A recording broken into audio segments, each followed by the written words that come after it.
جو بیوگان اور یتیم اور اس طرح بے سہارا لوگ پیسے جمع کرا دیتے ہیں نا،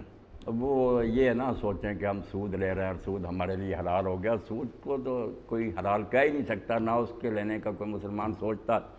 اللہ کے رسول نے جو زنا سے بھی 36 گنا، ماں کے ساتھ زنا سے بھی 36 گنا زیادہ گناہ کرا دیے، ایک جرم ایک چونی.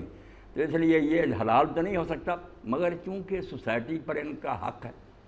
مسلمانوں کے مالوں میں ان کا حق ہے کہ لوگ ان کی سرپرستی کریں.